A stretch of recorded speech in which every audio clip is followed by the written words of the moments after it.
YouTube, man, what's going on? It's LNH back with another vid, and today we have two hoopers, man, that a lot of people are criticizing. I haven't heard people talk this bad about these hoopers in a while, but things are starting to come to light, man, and this is wild. And of course, that is Zaire Wade and Emoni Bates. Now, of course, Emoni in Memphis, people are saying he's struggling. People are saying this dude is not a good hooper at all. A ton of hate. And of course, Zaire Wade never misses anyone coming for him. So let's break down, get right into it, man. If you do enjoy these type of vids, like the video, but let's take a look at it. Now, of course, Zaire Wade, a lot of people have been wondering where this dude has been. And even a recent highlight of him was posted, man, and on YouTube that actually went viral, around 300,000 views. And man, this is why the basketball community does too much. Now, it's him actually catching an alley-oop in one of his games for the G League, and people are pretty much stating in the comment section how this dude is going to be great in the future. He just needs to develop this and that. But almost every other time, if this highlight was not out here, I see people just hating. And honestly, I think it's warranted at some point in time, because when we take a look at it and how he really came up in this game, of course, he was handed this position, no doubt, but I understand he's trying to make a name for himself. But man, his stats are not looking the best. Now, a lot of people have been wondering again, where has he been? And his playing time has been super inconsistent. Now, this dude is only averaging 2.9 points per game, only playing around 13 minutes coming off of the bench.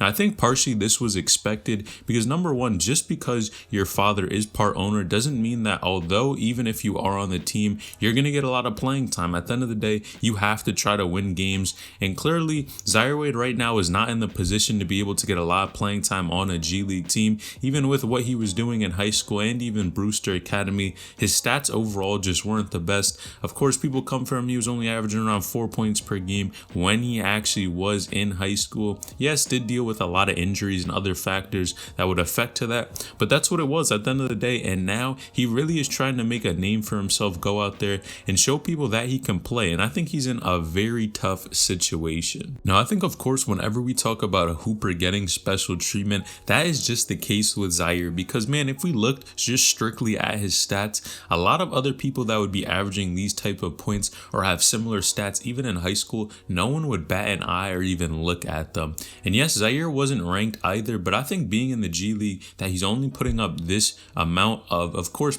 small amount of playing time and not that much scoring wise, it's definitely going to be tough for him to move forward. I think he's going to have to continue to work on his game. That's really the only thing he can do, because at the end of the day, he's not getting the playing time and not scoring enough to really be effective and make a huge impact. And I think one of the biggest questions that everyone was wondering was he going to even be able to keep a spot on this roster? And you guys know their team does not have the best record either, which definitely does not help his case and him really staying on the team. Of course, when you don't have a lot of playing time, it's tough for you to score the ball and really make an impact on your squad. But a lot of people think this dude may not even be able to stay on this G League team, even though his father is part owner. And I think that would be tough if he was unable to keep that roster spot. Now, personally, I just don't think going to the G League was the right move for him. And whenever we talk about people jumping the gun and going and trying to play for the G League too early or try to go to the NBA, it's tough because you go there, you try to play, and if you don't really get the playing time, you're just riding the bench. Of course, you're developing and working on your game off the court, playing at other times, but at the end of the day, I think you have to go somewhere where, one, you can make an impact pretty soon, and that you can develop and get ready for the NBA. And definitely, in my opinion, I think college would have been the best move for this guy for sure. Even though he didn't have that many offers, he definitely did have a few schools that were interested in him, and it really seemed like that would have been the best place to go. Why go to try to go to the G League to force your way to the NBA when you're really not ready to go? Clearly, him not getting the playing time, not scoring a lot, are just indicators that he's clearly most likely not ready for the NBA. Now, some people say if he gets some more playing time, he's going to be fine, but I don't know how optimistic I am about that, just because when we saw what he did previously in high school, this dude just, even if he did get a lot of playing time, yes, there were games where he played well, but overall, I just don't think he was one of the best players really in his class at all. And that's not hating, but that's really what it was. Now, if he continues and even went to college, I think this would have been the best spot for him to really really gauge his skill against other people in his class and be able to grind and really maybe have some type of chip on his shoulder to get better, because no one's going to help him out. Of course, when you go to college, man, no one is going to give you a handout. You just have to work and try to grind for years to be able to go out there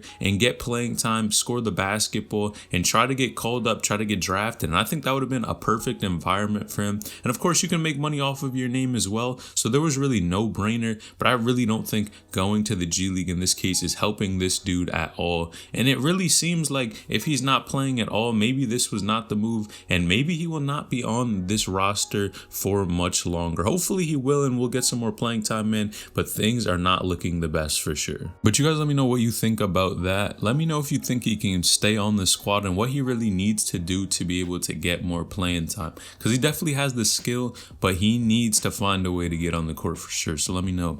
Now, on the other hand, man, Emoni Bates, of course, I've covered this dude for a while now, but I've never seen people talk about him like this. Now, if you guys don't know what's going on with Memphis, basically they're on a losing streak right now.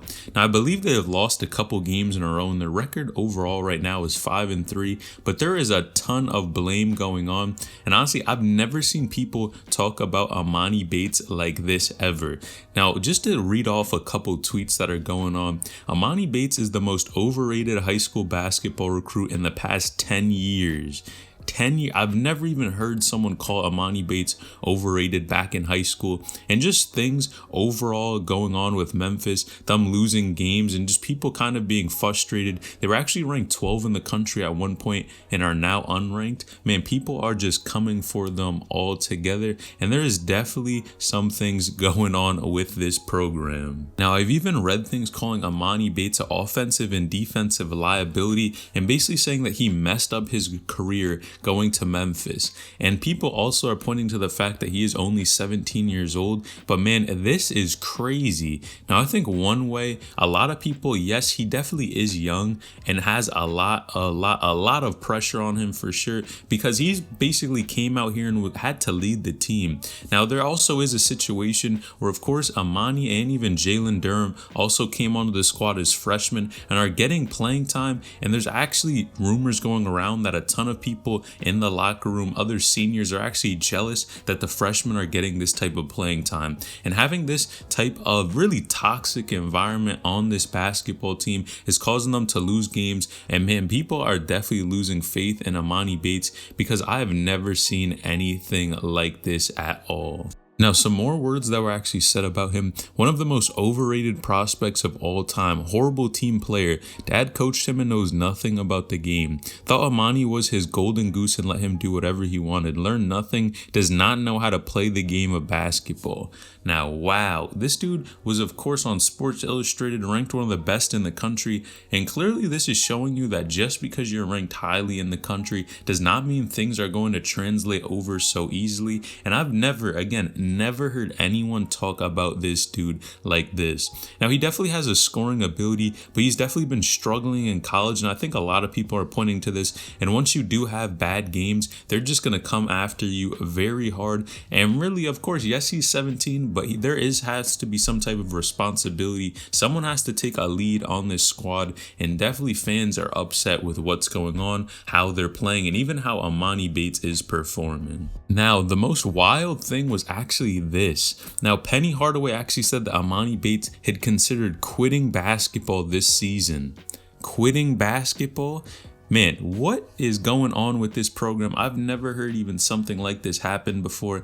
And man, the rumors and what people are saying going around this entire squad is just something I've never heard of. Now, yes, he's 17, but again, why even quit when things are getting hard? You just have to go out there and continue and keep working on your game to try to make things happen. But yes, I do think he was basically expected to come into there and change the entire program, and not only change, but lead the team. And being only 17, that is tough to do.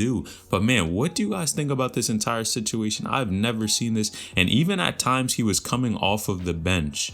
So definitely Emoni Bates, I wonder if he regrets going to Memphis and maybe wished he would have went to somewhere like Michigan State, where he was previously committed before, or even waited and then went to college a little bit later. But you guys let me know what you think about that entire situation, man. This is something I never would have thought would happen with Emoni. But you guys let me know in the comment section down below. Make sure you like this video. I appreciate each each and every one of you. Selling each and out.